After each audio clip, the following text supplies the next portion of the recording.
Est-ce que nous pouvons baisser nos têtes dans la prière?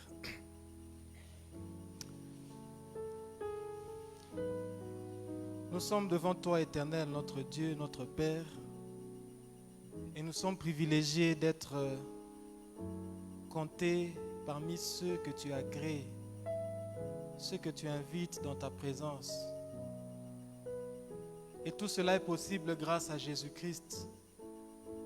Nous nous souvenons, Seigneur, de l'œuvre de la croix. Et nous sommes pleins de gratitude. Nous te disons merci pour ce que tu as accepté, pour ce que tu as enduré. Mais nous te disons aussi merci pour ce que tu as en réserve pour nous. Parce que ce qui est à venir n'a rien à comparer avec ce que nous avons déjà vu. Bénis-nous, Seigneur, par ta parole, une fois de plus. Élève-toi, Seigneur, et que chacun de nous s'abaisse dans ta présence. Au nom de Jésus. Amen. Je vous salue tous dans le nom de notre Seigneur Jésus-Christ. Et je bénis le Seigneur pour l'occasion qu'il m'accorde de me tenir devant vous pour partager la parole de Dieu. Alors, j'aimerais juste rappeler, avant de commencer, que depuis un moment, depuis quelques dimanches, nous sommes en train, dans ce culte, nous sommes en train d'apprendre sur notre Seigneur Jésus-Christ, qui est l'image visible du Dieu invisible, n'est-ce pas? Tel que l'auteur des Hébreux nous le dit. Et donc nous avons eu un certain nombre d'enseignements, de prédications sur la personne de Jésus-Christ, qui il est. Et nous avons utilisé le terme icône, que j'imagine que vous comprenez bien. Je ne vais pas revenir sur ça. Et Jésus étant donc l'image visible du Dieu invisible, si nous le comprenons et si nous comprenons qui il est donc important que nous puissions faire attention à ce qu'il a dit, n'est-ce pas? Lorsque vous estimez qu'une personne est importante, vous faites attention à ce qu'il a à dire. Alléluia. C'est la raison pour laquelle nous allons aujourd'hui essayer de commencer une autre phase, toujours dans cette série, sur les enseignements de Jésus-Christ. Alors, la première chose que j'aimerais dire d'abord concernant les enseignements de Jésus-Christ, c'est que ce que Christ a enseigné est très important pour nous qui nous disons ou qui nous réclamons disciples de Jésus-Christ. Puisque un disciple n'est disciple que s'il suit les enseignements de son maître.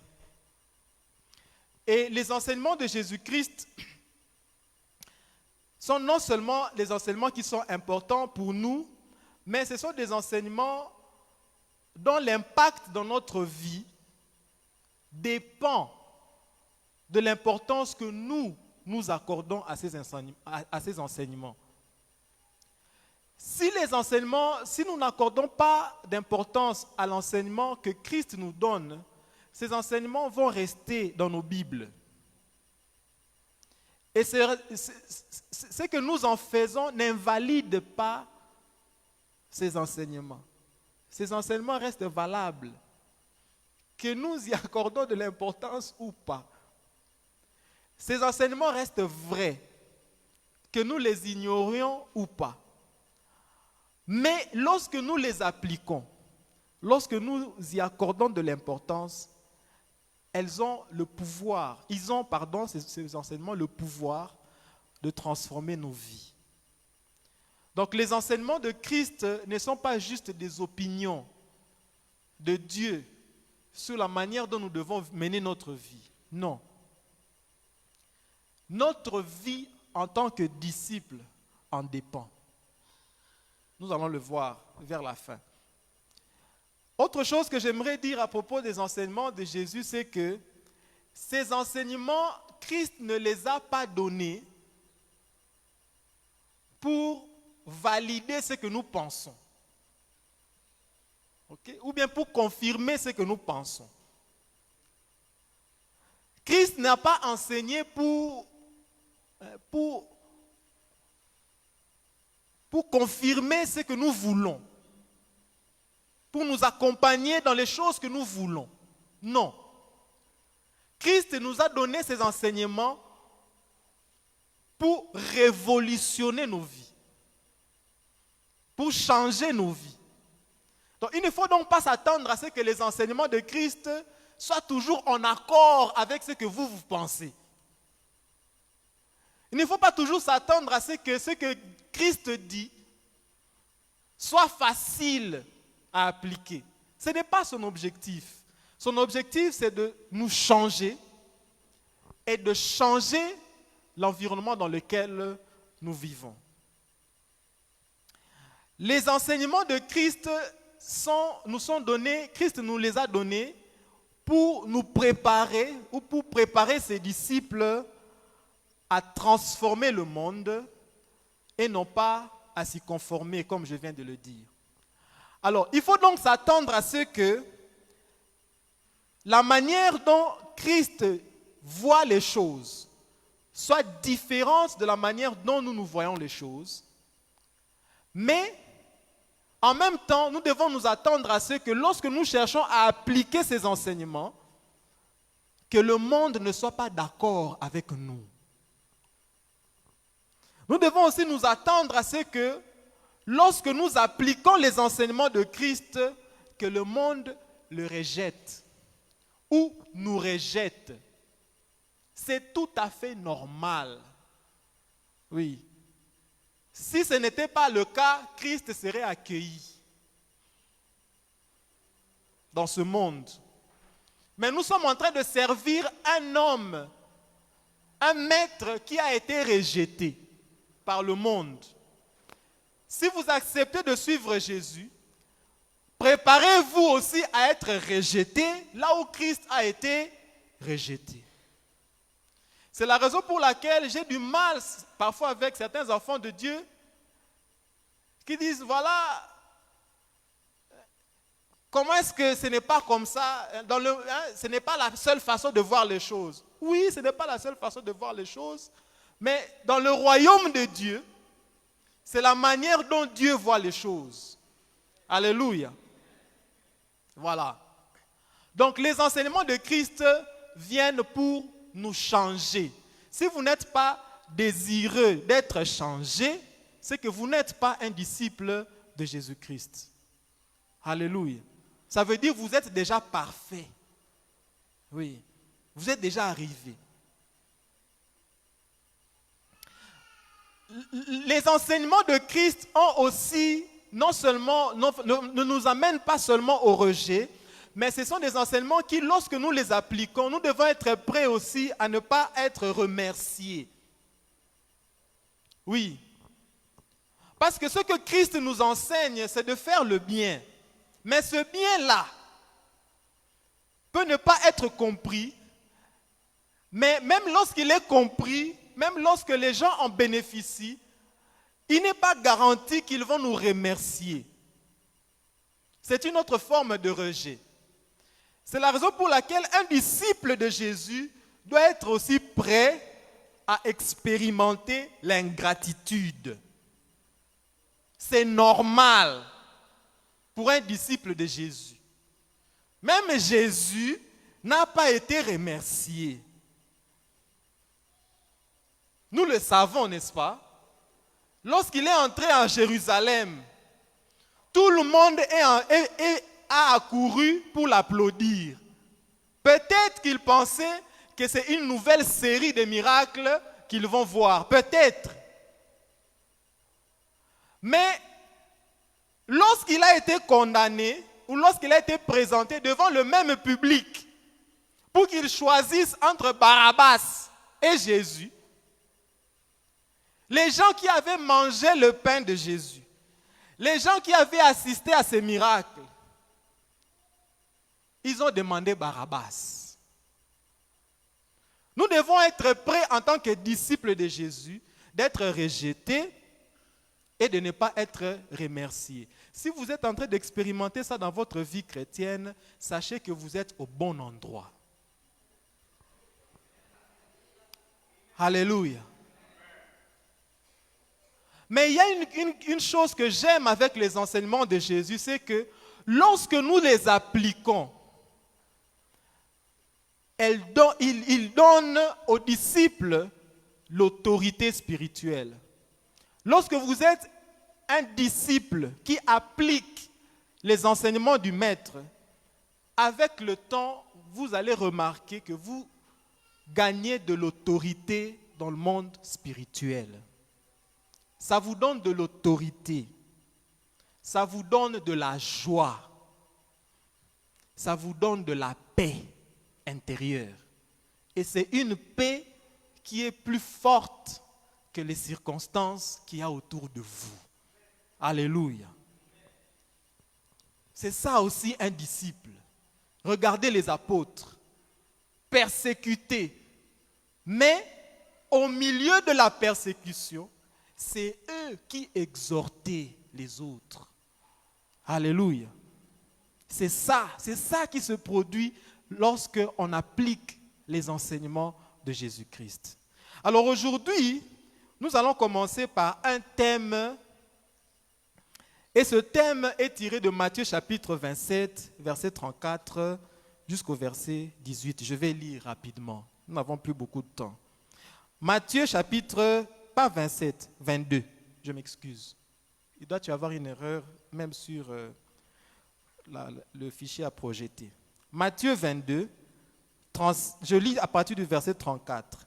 Les pharisiens ayant appris qu'il avait réduit, il c'est Jésus, qu'il avait réduit au silence les Sadducéens, se rassemblèrent et l'un d'eux, docteur de la loi, lui posa cette question pour l'éprouver. Maître, quel est le plus grand commandement de la loi?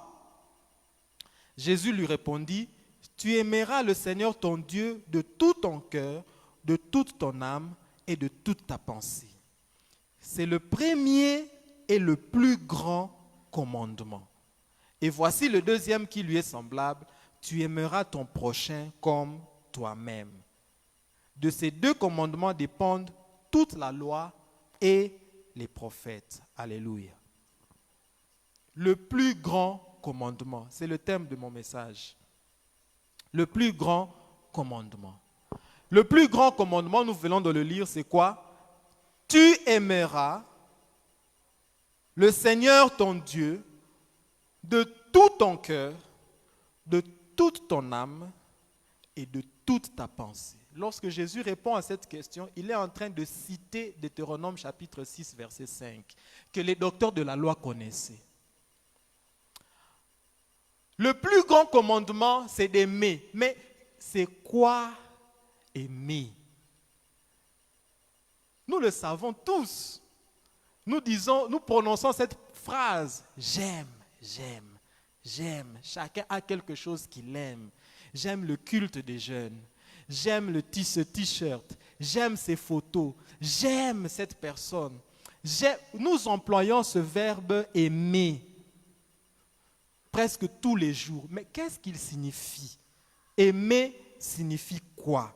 Pour beaucoup de gens, lorsqu'ils disent j'aime, ce qu'ils veulent dire c'est j'admire. Oui, j'admire. C'est ça qu'ils veulent dire. Et d'autres personnes, lorsqu'ils disent j'aime, ils veulent dire je suis fan de telle personne. C'est ça qu'ils veulent dire. Quand ils vous disent vraiment je t'aime, en fait, ils veulent dire je suis fan de toi. Et il y a des gens, quand ils disent j'aime, c'est un peu comme le singe devant une banane. Enfin, c'est ce qu'il veut dire, c'est que j'ai envie de te manger. Oui. J'ai envie de te détruire. Oui, en réalité, lorsque vous dites j'aime la banane, ce que vous voulez, ce n'est pas vraiment de voir la banane. Hein? Vous voulez profiter de la banane. Voilà. Voilà. Et beaucoup de gens, quand ils disent j'aime, c'est ça qu'ils veulent dire. Oui, je t'aime, j'aime Jésus. En réalité, quand ils disent j'aime Jésus, ils pensent à ce qu'ils ressentent quand ils bénéficient des choses que Jésus amène. Et il dit j'aime Jésus. Mais quand vous dites j'aime, qu'est-ce que vous voulez dire? Ça veut dire quoi? Est-ce que vous pouvez le dire sans employer le mot aime? Ça veut dire quoi? Mes chers amis, aimer, c'est le plus grand commandement. Si c'est le plus grand commandement, nous devons faire attention. C'est le plus grand commandement. Et la Bible dit c'est le plus important. C'est le plus important. Je me demande même si c'est le plus grand et si c'est le plus important, pourquoi on n'enseigne pas beaucoup sur ça? Pourquoi il n'y a pas des écoles pour apprendre à aimer? Il y a des écoles pour apprendre à gérer l'argent. Il y a des écoles pour apprendre à gagner de l'argent. Il y a des enseignements, il y a des cantiques, on dépense beaucoup pour faire beaucoup de choses. Mais qu'est-ce qu'on fait pour comprendre, pour apprendre à aimer? Pourquoi il n'y a pas une école où les gens sont diplômés en amour? Si c'est la chose la plus importante. Oui, ça peut vous amuser, mais si c'est la chose la plus importante, on devait y mettre toutes nos ressources. On devait faire un effort pour comprendre de quoi il s'agit. Aimer. Quand vous dites j'aime, qu'est-ce que vous voulez dire? Vous voyez, quand la Bible parle d'aimer, c'est vrai, il y a tous ces aspects-là. Il y a beaucoup de... Je ne vais pas entrer ici dans ce que les différentes langues disent à propos de l'amour. Mais il y a plusieurs manières de comprendre ce terme. Mais Christ, lorsqu'il a parlé de ce commandement, lorsqu'il parlait d'aimer, qu'est-ce qu'il voulait dire? Ce que Christ veut dire d'abord, il y a deux choses dans ce commandement, il y a deux parties. Si vous lisez bien dans ce commandement, dans ce passage que nous avons lu, dans Matthieu 27, verset 22-37, il dit « Tu aimeras le Seigneur ton Dieu ». Ça, c'est la première partie. Et dans la deuxième partie, il dit « De tout ton cœur, de toute ton âme, de toute ta pensée ». Le commandement concerne ce qu'il faut faire, aimer. Dans la deuxième partie de ce verset, il s'agit de la manière dont il faut le faire. Alléluia. C'est pour dire qu'il y a une manière à Dieu, pour Dieu, d'aimer. Alors, qu'est-ce que Christ veut dire quand il dit « Tu aimeras l'Éternel ou le Seigneur ton Dieu » ? Nous avons l'explication dans 1 Jean chapitre 5, verset 3. 1 Jean 5, verset 3, la Bible dit que aimer Dieu consiste à obéir à ses commandements. C'est ça, aimer Dieu. 1 Jean 5, 3. L'amour de Dieu consiste à garder ou à obéir, à garder ses commandements. Et ces commandements ne sont pas pénibles ou difficiles. Donc, lorsque Christ dit aimer, il n'est pas en train de dire sentez-vous bien à côté des personnes que vous appréciez. Non, non, ce n'est pas ça. Il n'est pas en train de parler des sensations que vous devez éprouver vis-à-vis de Dieu. Il est en train de vous parler, de dire ce que vous devez faire. C'est ça, aimer. Il s'agit de l'engagement que vous devez prendre à faire quelque chose. Aimer, c'est faire. Oui, ce n'est pas sentir, c'est faire. Voilà. Donc, si vous devez aimer, ça veut dire que vous devez être du côté de celui qui fait. Alléluia. C'est ça. Aimer Dieu, c'est obéir à ses commandements. C'est ça. C'est la simple définition que nous pouvons retenir de ce que c'est que aimer. Mais aussi, il y a un deuxième commandement qui est l'amour ou l'amour vis-à-vis non seulement de Dieu, mais du prochain. Et aimer son prochain, c'est quoi? Ce n'est pas obéir au commandement du prochain. Non. Lorsqu'il s'agit d'aimer le prochain, il y a une autre définition. La définition se trouve dans Jean chapitre 15, verset 13. Christ dit, il n'y a pas de plus grand amour que de donner sa vie pour ses amis. C'est ça, aimer son prochain. Voilà.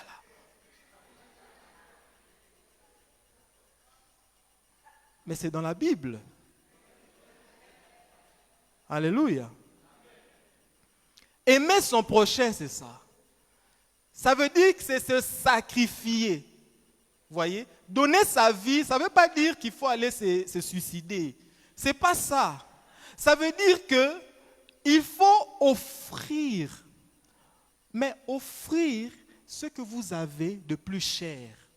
Ce à quoi vous tenez. C'est ça qu'il faut offrir. Vous voyez? C'est ça aimer. Vous comprenez que cette façon de comprendre l'amour, ce n'est pas ce qu'on voit à la télé. Alléluia. Aimer Dieu, c'est ça. Maintenant, où est-ce qu'on peut apprendre à aimer? Où? Parce qu'on ne naît pas avec la capacité d'aimer comme ça. Non, tout le monde naît avec la capacité d'éprouver des sensations. Mais aimer comme Christ le dit, ça s'apprend. Ça s'apprend. Mais où est-ce qu'il faut apprendre? Alors, il y a deux sources. Il y a les mauvaises sources et il y a la source par excellence. Les mauvaises sources, ce sont les sources. Il s'agit par exemple de nos expériences personnelles.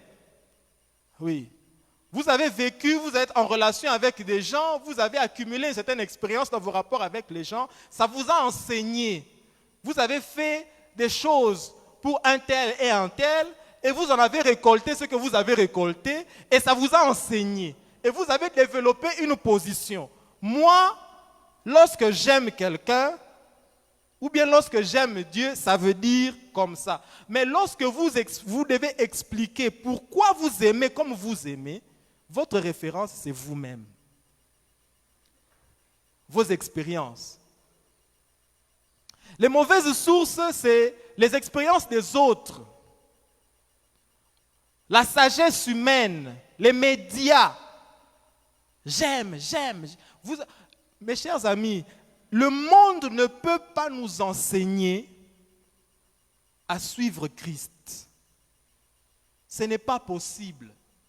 Si nous devons apprendre à obéir ou à suivre ou à appliquer le plus grand commandement, le plus important,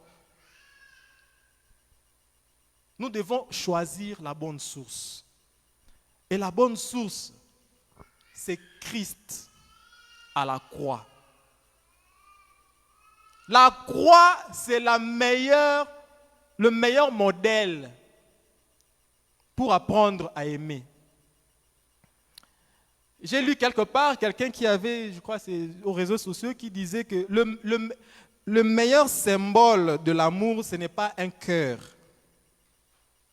C'est la croix. Oui, malheureusement, même dans nos téléphones, lorsque vous voulez montrer que vous aimez, c'est le cœur, n'est-ce pas? Un cœur rouge. N'est-ce pas? Oui, la meilleure représentation de l'amour, c'est la croix. Ce n'est pas un cœur rouge. Christ est le meilleur exemple. Pourquoi? Parce que lorsque Christ se retrouve à la croix, Christ à la croix, bien-aimé dans le Seigneur, la croix ici, ce n'est pas la croix de Christ. C'est votre croix à vous. C'est là que vous devriez être. Ce n'est pas la croix de Christ.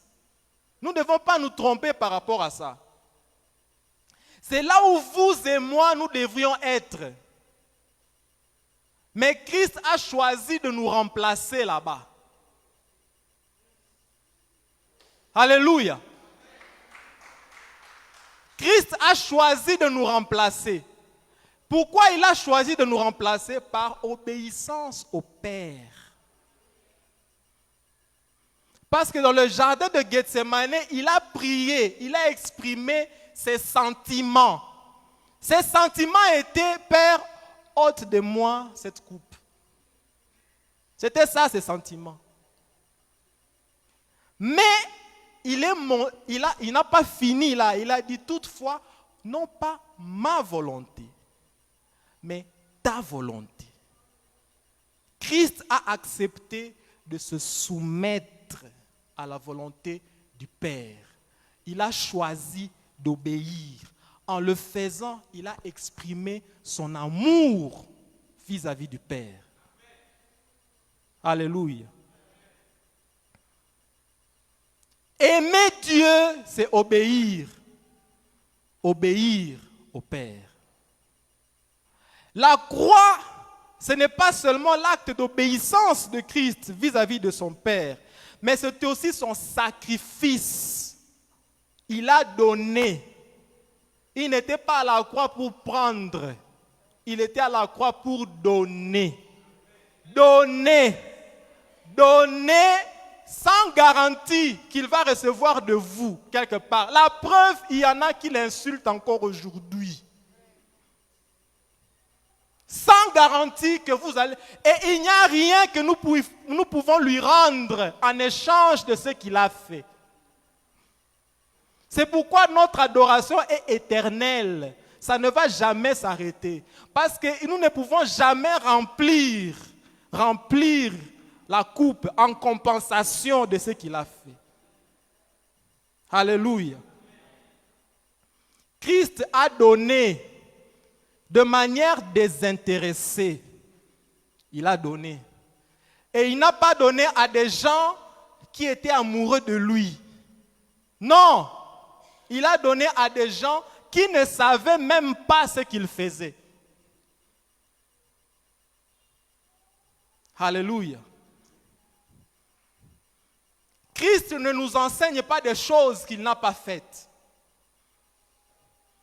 Il ne nous enseigne pas à faire des choses que lui n'a pas fait.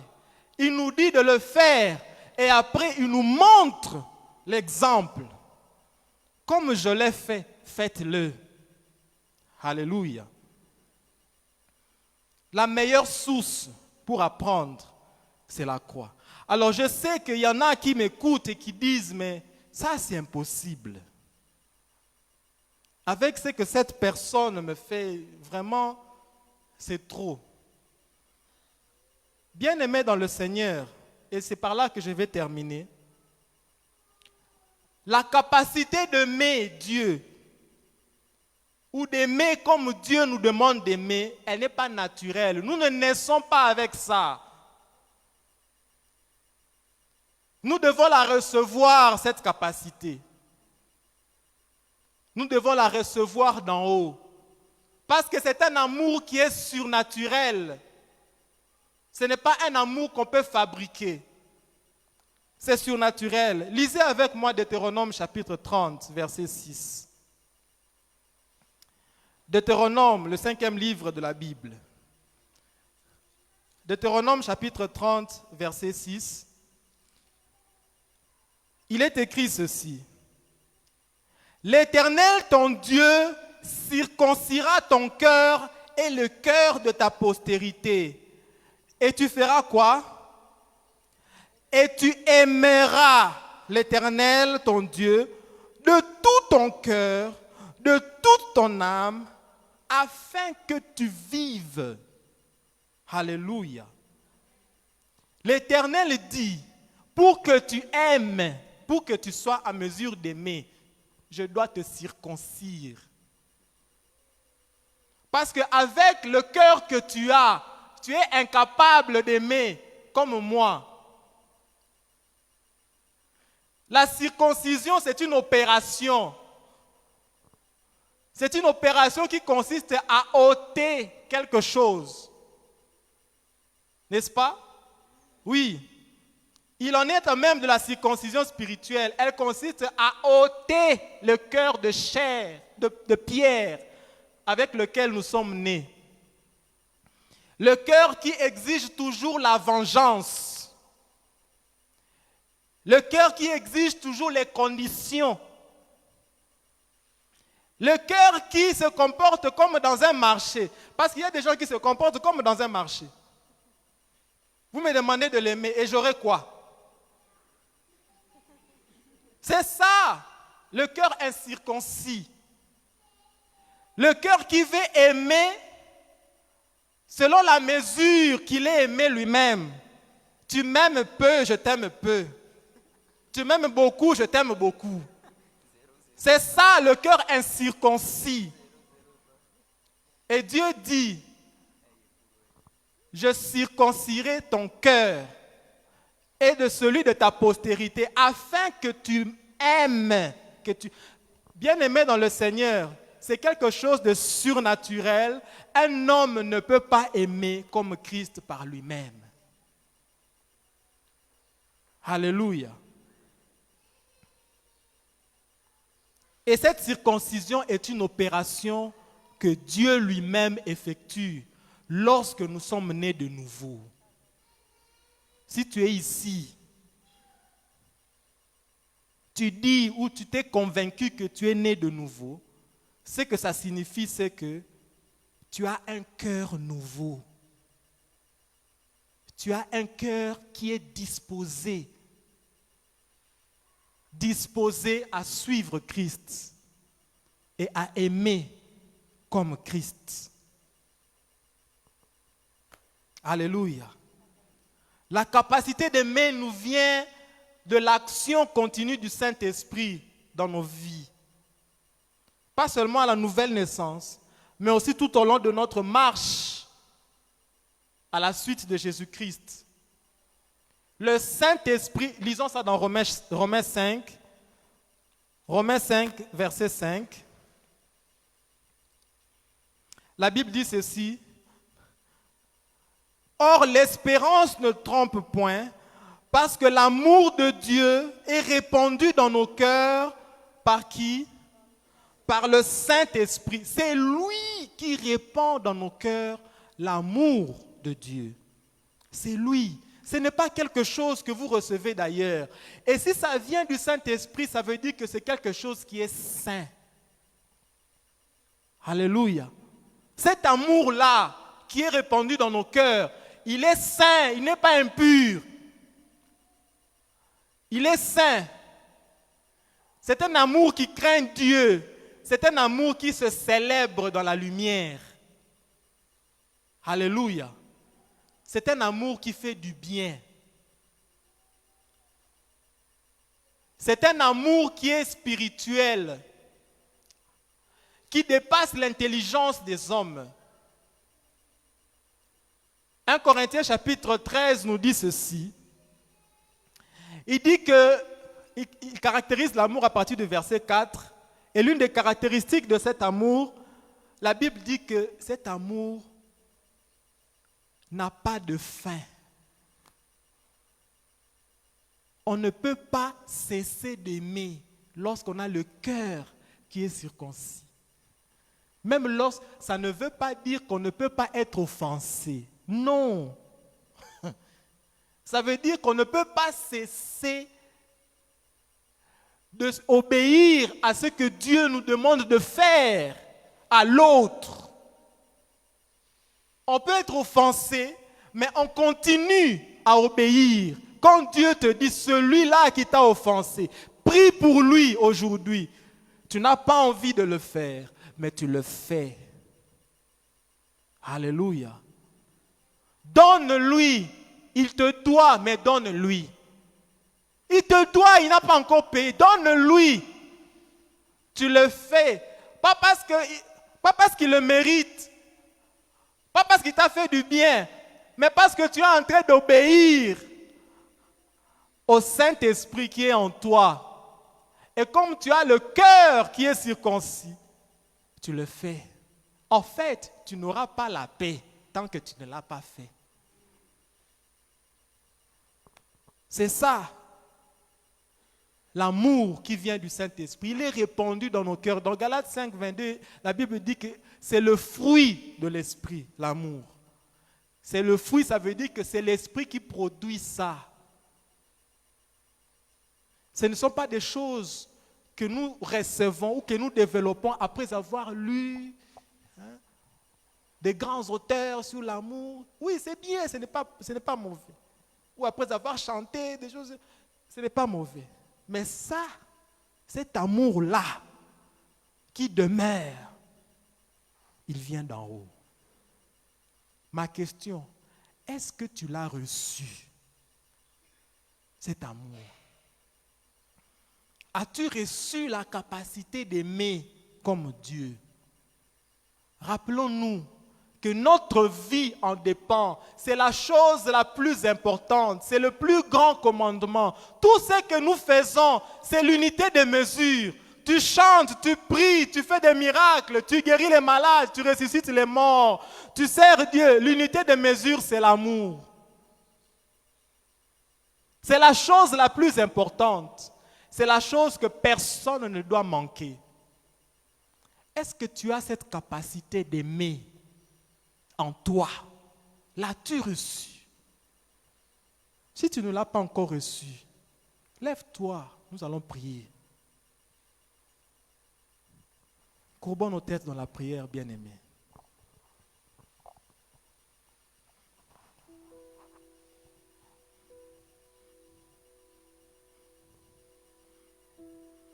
Le Seigneur t'a parlé aujourd'hui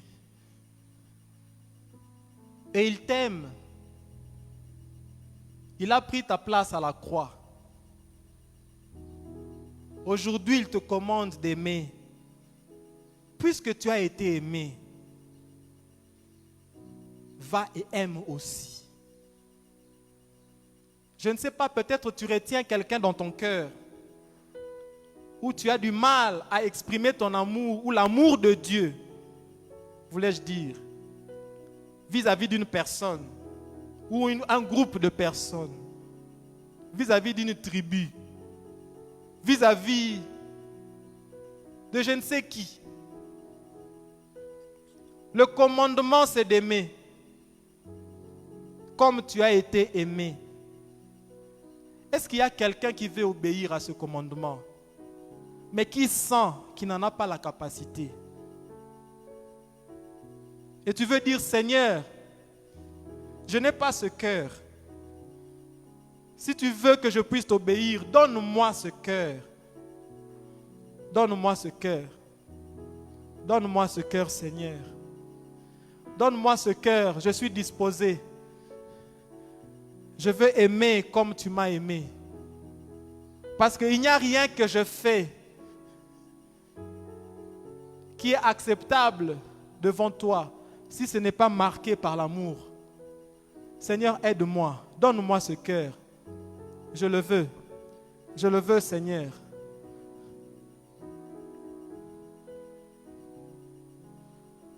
Si c'est le désir de ton cœur, lève ta main, nous allons prier. Oh Seigneur, viens au secours de notre incrédulité. Viens au secours. Viens au secours, Seigneur. Tes commandements ne sont pas difficiles parce que tu as promis d'être avec nous. Ils ne sont pas difficiles, mais ils sont impossibles pour celui qui n'est pas régénéré. Mais tu veux nous régénérer, tu veux nous transformer, tu veux nous changer. Tu veux ôter ce qui est naturel, ce qui est rebelle, ce qui est endurci. Et tu veux le remplacer par un cœur de chair. Un cœur qui va être disposé à t'aimer entièrement avec l'intelligence, avec les émotions, avec tout ce que nous sommes. T'obéir, Seigneur, t'obéir, c'est ce que nous voulons, t'obéir. T'obéir non seulement parce que nous devons le faire, mais parce que nous aimons tes commandements. Parce que nous aimons ton royaume. Parce que nous t'aimons, Seigneur. Ô Jésus, viens à notre secours et aide-nous. Aide-nous, Seigneur, à t'aimer. Et donne à chacun de nous ici ce cœur surnaturel. Dans le nom de Jésus.